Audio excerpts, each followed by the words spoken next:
Hello everyone, আসসালামু আলাইকুম। Welcome back to my channel. ঘরোয়া মশলায় ঝামেলা ছাড়া একদম সহজেই চিকেন কোরমা তৈরি করা যায় এমন একটি রেসিপি নিয়ে আজ হাজির হয়েছি। তো চলুন মূল ভিডিওতে যাওয়া যাক। প্রথমে একটা প্যানে দিয়ে দিলাম সরিষার তেল, আর দিয়ে দিচ্ছি 2 স্পুন ঘি, আর দিয়ে দিলাম পেঁয়াজ বেরেস্তা করার জন্য।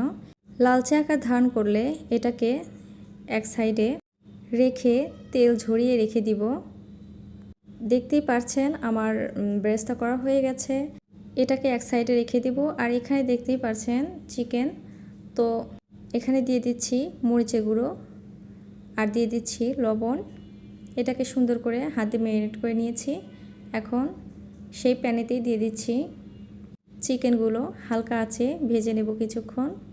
তো এক সাইডে ভাজা হয়ে গেছে এবং অন্য সাইডেও হালকা করে ভেজে নিচ্ছি। তো আমি একটা মুরগি কিন্তু পুরোটাই নিয়ে নিয়েছি। মুরগির পিস সবগুলো মিডিয়ামভাবে আমি কেটে নিয়েছি। আপনারা চাইলে আর একটু বড় করে রাখতে পারেন। তো এই সাইডে এরকম ভাজা হয়ে গেলে এক সাইডে তুলে রেখে দিব। আর এই তেলেতেই দিয়ে দিচ্ছি মশলা। আমি সাদা এলাচ হালকা থেতো করে নিয়ে নিয়েছি। তো এটাকে ভেজে নেব সুন্দর একটা স্মেল আসা আগ পর্যন্ত। ভেজে নেওয়া হয়ে গেলে এখানেই দিয়ে দিব আবার পেঁয়াজ কুচি। পেঁয়াজ কুচি দেওয়ার পর হালকা ব্রাউন হয়ে আসলে দিয়ে দিব এখানে পেঁয়াজ বাটা। পরিমাণে একটু বেশি দিবেন। আর দিয়ে দিচ্ছে আদা এবং রসুন বাটা 3 টেবিল চামচ পরিমাণ। আর দিয়ে দিচ্ছি জিরে বাটা আর পরিমাণ মতো লবণ দিয়ে সবগুলো উপকরণ খুব ভালোভাবে মিশিয়ে নিব আদা রসুনের কাঁচা স্মেল যাওয়ার আগ পর্যন্ত। আর এখানে দিয়ে দিচ্ছি টমেটো সস এবং অল্প পরিমাণ মরিচের গুঁড়ো দিয়ে ভালোভাবে নাড়াচাড়া করে দিয়ে দিব চিকেনগুলো। তো সবগুলো উপকরণ এবারে মেশানোর পালা। মেশানো হয়ে গেলে এবারে ঢাকনা দিয়ে ঢেকে রাখবো কিছুক্ষণের জন্য। তো ফিরে আসছি কিছুক্ষণ পর। তো এ পর্যায়ে দেখতেই পাচ্ছেন যে যতটুকু পানি উঠেছিল সেটুকু শুকিয়ে গেছে। এখন অল্প পরিমাণ দুধ অ্যাড করব, এটা মূলত কষানোর জন্য।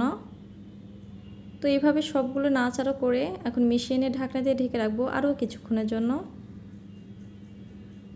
তো এই পর্যায়ে দেখতেই পাচ্ছেন আমি কিন্তু অনেকক্ষণই কুক করে নিয়েছি। এখন ঝোল অ্যাড করব। তো এই দুধ দিয়ে কিন্তু আমি পুরোপুরি ঝোল দিয়ে দিব।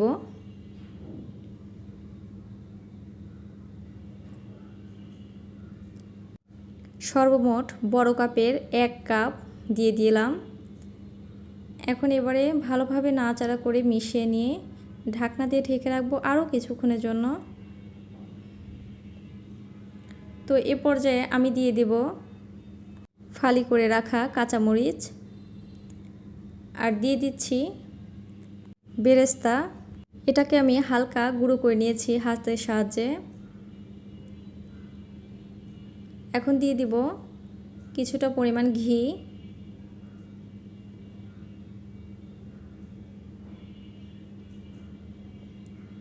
তো দেওয়া হয়ে গেলে হালকা মিশিয়ে নিয়ে এবারে ঢাকনা দিয়ে ঢেকে রাখবো আরও কিছুক্ষণের জন্য। তো ফিরে আসলাম কিছুক্ষণ পর। এই পর্যায়ে আমার রান্না হয়ে গেছে। এখন পরিবেশন করার পালা। ভিডিওটা যদি ভালো লেগে থাকে অবশ্যই লাইক এবং সাবস্ক্রাইব করে দিবেন। আর যারা এই মুহূর্তে আমার ভিডিও দেখছেন শুরু থেকে শেষ পর্যন্ত তাদেরকে অসংখ্য ধন্যবাদ। তো সকলেই ভালো থাকবেন, সুস্থ থাকবেন। আল্লাহ হাফেজ, আসসালামু আলাইকুম।